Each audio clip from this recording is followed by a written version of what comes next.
Welcome to विशाल जूली। आज के इस वीडियो में हम लोग पढ़ेंगे क्लास 12 का एक बहुत ही इंपॉर्टेंट पोएम जिसका नाम है सॉन्ग ऑफ माई सेल्फ और जिसे लिखा गया है वाल्ट व्हिटमैन के द्वारा। तो वाल्ट व्हिटमैन के बारे में सबसे पहले हम लोग जानेंगे। तो वाल्ट व्हिटमैन है अमेरिकी एक पोएट है जिनका जन्म हुआ था 31 मई 1819 ईस्वी को वेस्ट हिल्स न्यूयॉर्क पे। वेस्ट हिल्स न्यूयॉर्क यहाँ पे जगह का नाम है, यहाँ पे उनका जन्म हुआ था। और उनका जो मृत्यु हुआ था 26 मार्च 1892 यानी कि 26 मार्च 1892 को उनका मृत्यु हुआ था। तो ये तीनों क्वेश्चन आपके ऑब्जेक्टिव क्वेश्चन के लिए बहुत ज़्यादा हेल्पफुल होने वाले हैं। उनका जन्म कब हुआ था, उनका जन्म कहाँ हुआ था और उनका मृत्यु कब हुआ था, तीनों आप लोग नोट करके रख लीजिएगा। उसके बाद वाल्ट व्हिटमैन को हम लोग पीपुल्स पोएट के नाम से भी जानते हैं, यानी कि वाल्ट व्हिटमैन को लोगों का कवि भी कहा जाता है, क्योंकि ज़्यादातर ये जो कविता लिखते थे वो लोगों के बारे में लिखते थे। लोगों का क्या मानसिकता है, क्या विचारधारा है, लोग का क्या मान्यता है, लोग क्या समझते हैं अपने आप को, क्या अपने आप को एक्सप्रेस करना चाहते हैं, मतलब जो भी था लोग के विचारधारा पे बेस्ड था, इसलिए इनको लोगों का कवि भी बोला जाता है। वाल्ट व्हिटमैन ने एक कारपेंटर के रूप में यानी कि बढ़ई के रूप में भी काम किया है, प्रिंटर के रूप में काम किया है, एक टीचर के रूप में काम किया है, एडिटर के रूप में काम किया है। और जब सिविल वार हुआ था अमेरिका में, जब गृह युद्ध हुआ था अमेरिका में, उस समय एक वॉलेंटियर नर्स के रूप में भी काम किया है। अब वॉलेंटियर नर्स क्या होता है कि जैसे मान लीजिए वहाँ पे सिविल वार हुआ होगा तो बहुत लोग जख्मी हुए होंगे, बहुत लोग घायल हुए होंगे, तो उस समय इन्होंने हेल्प किया था। जो लोग जख्मी थे, घायल थे, उन लोगों को मलहम पट्टी की थी या फिर जो भी हेल्प हो सकता था इनसे की थी। तो इसीलिए इनको बोला जाता है कि वॉलेंट्री नर्स का भी ये काम किए थे जब सिविल वार हुआ था तब।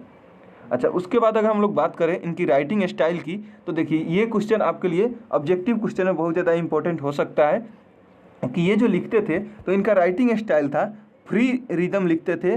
और जो लैक ऑफ राइम्स, इनके जो राइटिंग है, जो इनका कोई भी कविता है उसमें फ्री रिदम था और लैक ऑफ राइम्स था, यानी कि जो हम लोग एक तरह से पढ़ते हैं तो फ्लो एक जो कविता में बनता है वैसा इनमें फ्लो नहीं था। इनका कविता एक तरह से जब आप पढ़ेंगे तो कहानी के तौर पे आपको लगेगा, मतलब उसमें कुछ सुर और ताल नहीं मिलेगा आपको।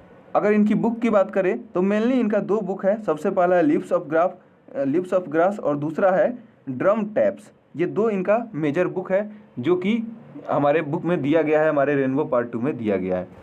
उसके बाद ये जो हमारा कविता है जो हम लोग पढ़ने जा रहे हैं वो लिया गया है लिप्स ऑफ ग्रास नाम के इनके एक बुक से। और लिप्स ऑफ ग्रास नाम का जो बुक था वो सबसे पहले हम लोग जानेंगे कि वो क्या है, कलेक्शन ऑफ पोइट्री है। मतलब जो लिप्स ऑफ ग्रास नाम का जो बुक है उसमें सिर्फ और सिर्फ कविता दिया गया है। कितना कविता है, तो जब lips of grass first time publish हुआ था तो उसमें 12 कविता थी जो कि 1855 में पब्लिश हुआ था। लेकिन जब उसमें लास्ट पब्लिकेशन आया था, यानी कि सबसे लास्ट में अंत तक होते होते उसमें 400 पोएम थी, यानी कि इन्होंने 400 कविता लिखी है लिप्स ऑफ ग्रास नाम के बुक में। और इसका जो लास्ट वर्जन पब्लिश हुआ था 1892 ईस्वी में।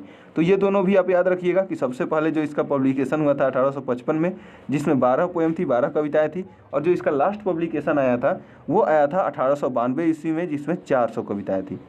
चलिए, इतना जानने के बाद अब हम लोग डायरेक्टली पोएम को स्टार्ट कर रहे हैं। सबसे पहला स्टेंजा दिया हुआ है, I celebrate my self and Singh my self. कवि कहते हैं मैं खुद ही अपना उत्सव मना लेता हूँ, मैं खुद ही अपने आप में जश्न मना लेता हूँ, एंड सिंग माई सेल्फ, और खुद ही गा लेता हूँ, मतलब अपने आप में जब मन करता है तो गुनगुना लेता हूँ, थोड़ा सा गीत गा लेता हूँ। एंड व्हाट आई एज्यूम, और जो भी मैं, एज्यूम का मतलब होता है विश्वास करना या फिर मान्यता, तो जो भी मैं मानता हूँ, यू शैल एज्यूम, तो तुम्हें भी वही चीज़ मानना चाहिए। कवि कहते हैं कि मैं तो अपने आप में उत्सव मना लेता हूँ, खुद व खुद खुश रह लेता हूँ, एंड सिंग माई सेल्फ, और खुद ही अपने आप में गीत गा लेता हूँ, गुनगुना लेता हूँ। एंड व्हाट आई एज्यूम, जो भी मैं मानता हूँ, जो भी मेरी मान्यता है, यू शैल एज्यूम, तुम्हें भी वही चीज़ मानना चाहिए। अब क्यों मानना चाहिए? For every atom belonging to me, क्योंकि जो भी कण मेरे से बिलोंग करते हैं, मतलब जिन कणों से मेरा शरीर बना हुआ है, जिन चीज़ों से मेरा शरीर बना हुआ है, as good belongs to you, ठीक उसी तरह से तुम्हारा भी शरीर बना हुआ है।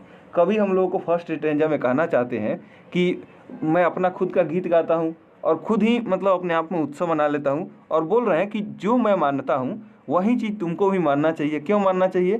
क्योंकि कवि का कहना है कि जैसे कवि का शरीर जिस चीज़ से मिल के बना हुआ है उसी चीज़ से हमारा भी शरीर बना हुआ है, तो इसीलिए जो वो मानते हैं वही हम लोगों को ही मान के चलना चाहिए।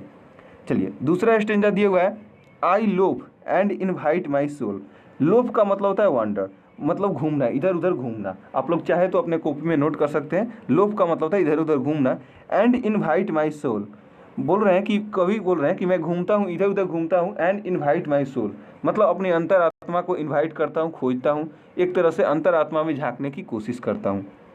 आई lean and loaf at my ease, बोल रहे हैं कि मैं आई लीन का मतलब होता है आराम करना, लोफ का मतलब होता है घूमना इधर उधर। एट माई ईज मतलब फुर्सत के वक्त में मैं आराम करता हूँ, या तो आराम करता हूँ या तो घूमता हूँ इधर उधर। Observing a spear of summer grass, spear का मतलब होता है जैसे घास का ये जो सबसे ऊपर वाला भाग होता है नुकीला भाग, इसको स्पीयर बोला जाता है। तो गर्मी के दिनों में जो घास का सबसे ऊपर का नुकीला भाग होता है, या तो मैं उसको देखता हूँ, ऑब्जर्व करता हूँ, उसको बहुत मनन करता हूँ, उस पर चिंतन करता हूँ, या तो क्या करता हूँ, आराम करता हूँ। उसके बाद my tongue every atom of my blood, कवि कह रहे हैं कि माई टंग जो मेरा जीभ है, मेरा जो जवान है, every tongue of every atom of my blood, मेरे खून का हर एक कतरा, फॉर्म फ्रॉम दिस सॉयल, मतलब वो कहाँ से बना हुआ है, इसी मिट्टी से बना हुआ है। कौन सी मिट्टी, तो जहाँ पे कवि जन्म है, जहाँ पे कवि का जन्म हुआ है वहाँ का बात कर रहे हैं कि जो इनका जो जीभ है या फिर इनके खून का हर एक कतरा है वो बना हुआ है अमेरिका की मिट्टी से, दिस एयर, और वहाँ की जो हवा है वहाँ उससे बना हुआ है। उसके आगे कवि कहते हैं बॉर्न हेयर ऑफ पेरेंट्स, ये कह रहे हैं कि मैं जो जन्मा हूँ यहाँ पे अपने पेरेंट्स से जन्मा हूँ, यानी कि इनका जो माता पिता है वो इनको जन्म दिए हैं। और आगे कहते हैं born here from the parents, और बोल रहे हैं कि इनके जो पापा हैं वो भी अपने माता पिता से जन्मे हैं। The same and their parents the same, मतलब कवि कहना चाह रहे हैं कि इनके जो माता पिता है वो भी अमेरिका के थे, उनके जो माता पिता थे वो भी अमेरिका के थे, और उनके जो माता पिता थे वो भी अमेरिका के थे। कहने का मतलब कवि यहाँ पे कहना चाह रहे हैं कि इनकी जो मातृभूमि है, मदरलैंड है, वो अमेरिका है। मतलब ये पूरी तरह से अमेरिका के सिटीजन है और अमेरिका में ही इनका जन्म हुआ है। कवि यहाँ पे अमेरिका के प्रति, अपनी मातृभूमि के प्रति कुछ मतलब बताने की कोशिश करते हैं कि ये नेटिव अमेरिकन है, मतलब वहीं के हैं। उसके बाद कवि आगे कहते हैं I am now 37 years old, कवि कह रहे हैं कि मैं अभी 37 यानी कि 37 साल का हो चुका हूँ। इन परफेक्ट हेल्थ बिगन, मतलब इतना साल का होने के, 37 साल के होने के बावजूद भी मैं अभी पूरी तरह से स्वस्थ हूँ। Hoping to cease not till death, hope का मतलब होता है आशा करना, और सीज का मतलब होता है सरेंडर करना या फिर आत्मसमर्पण करना या फिर छोड़ देना। तो कवि कहते हैं कि मैं अभी 37 साल का हूँ और पूरी तरह से मेरा जो हेल्थ है अच्छा है, मतलब मैं अभी तक स्वस्थ हूँ। होपिंग टू सीज, आशा करता हूँ कि मैं सीज नॉट टुल डेथ, मतलब जब तक मैं नहीं मरूंगा तब तक की आत्मसमर्पण नहीं करूँगा या फिर ज़िंदगी से हार नहीं मानूंगा। उसके बाद कवि कहते हैं creeds and schools in Owens, creeds का मतलब होता है जो धार्मिक विचारधारा होता है उसको क्रीड्स बोला जाता है, और स्कूल का मतलब होता है जो सामाजिक मान्यता। तो इन ओवेंस बोल रहे हैं कवि कि जो क्रीड्स है मतलब सामाजिक धार्मिक हमारी मान्यता है, और जो हमारी स्कूल्स है यानी कि सामाजिक जो विचारधारा है, in abeyance retiring back a while sufficient, sufficient का मतलब होता है बहुत ज़्यादा। बोल रहे हैं कवि कि जो हमारे सामाजिक विचारधारा है या फिर धार्मिक मान्यताएं हैं वो बहुत ज़्यादा है, इतने ज़्यादा है कि उनमें हम उलझ कर रह जाते हैं।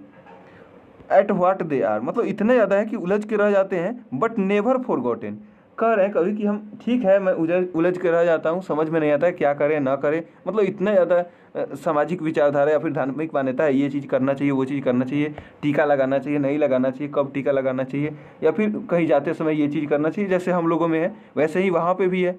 तो अब कह रहे हैं कभी कि इतना ज़्यादा है कि मैं उसी में उलझ के रह जाता हूँ, लेकिन बट नेवर फॉरगॉटन, लेकिन मैंने कभी उसको भूला नहीं है, मतलब सामाजिक मान्यता या फिर विचारधारा उसको मैं मानता हूँ और उसको याद रखा हूँ, लेकिन इतना ज़्यादा है कि पता ही नहीं चलता किसको मानना है किसको नहीं मानना है। कभी आगे कहते हैं आई हार्बर फॉर गुड और बैड, हार्बर का मतलब होता है तैयार रहना या फिर सबका मुकाबला करना। आई हार्बर फॉर गुड और बैड, कवि कहते हैं कि मैं हार्बर करता हूँ या फिर मैं हमेशा तैयार रहता हूँ, चाहे हमारा दिन अच्छा हो या फिर बुरा हो, मतलब अच्छे समय के लिए भी और अच्छे वक्त और बुरे वक्त दोनों के लिए कवि तैयार रहते हैं। I permit to speak at every hazard, कवि कह रहे हैं कि मैं हमेशा से कोशिश करता हूँ कि हर एक हजार्ड, मतलब जो भी कठिनाई आए, कैसा भी मुश्किल से मुश्किल भी समय आए, तो वहाँ पे भी मैं बोल सकूँ, खुल के बोल सकूँ, चाहे मेरा दिन अच्छा हो बुरा हो, उस समय जैसा चल रहा हो अच्छा या बुरा, फिर भी मैं पूरी तरह से फ्लुएंटली बोलूँ। Nature without check with original energy, और कवि कह रहे हैं कि मैं ये चीज़ नहीं सोचता हूँ कि हाँ, चेक कभी करके नहीं देखता हूँ कि हाँ ये इसका परिणाम अच्छा होगा कि बुरा होगा। ये तो मेरा नेचर है कि मैं जब भी बोलता हूँ पूरी अपनी ओरिजिनल एनर्जी से बोलता हूँ। मतलब जहाँ पे बोलना चाहिए वहाँ पे एकदम पूरा फ्लुएंटली बोलता हूँ, एकदम सही से बोलता हूँ, बिना बिना कोई हिचक के। तो मेनली यही था हमारा इस कविता का जो सारांश था, वो यही था कि हमें कभी भी अपनी सामाजिक विचारधारा और धार्मिक मान्यताओं जितनी भी हो, हमें कभी भी नहीं छोड़ना चाहिए। और हर एक मनुष्य एक ही है। कवि कहना चाह रहे थे कि हर एक मनुष्य एक ही है, यानी कि हम लोगों में कोई भी हिंदू, मुस्लिम, सिख, ईसाई कुछ भी हो, वो तो हम लोग खुद से बना लिए हैं। लेकिन हम लोगों के अंदर जो एक तरह से आत्मा है, जो एटम है जिससे हम लोग बने हैं, सब में एक है, सब में खून का रंग एक है। और हम लोगों को एकजुट रहना चाहिए, हम लोगों में यूनिटी रहना चाहिए। दूसरा चीज़ कवि ये भी कहते हैं कि हम लोगों को कभी भी किसी चीज़ से डरना नहीं चाहिए, हम लोगों को डट के मुकाबला करना चाहिए, चाहे टाइम हमारा अच्छा आए बुरा आए।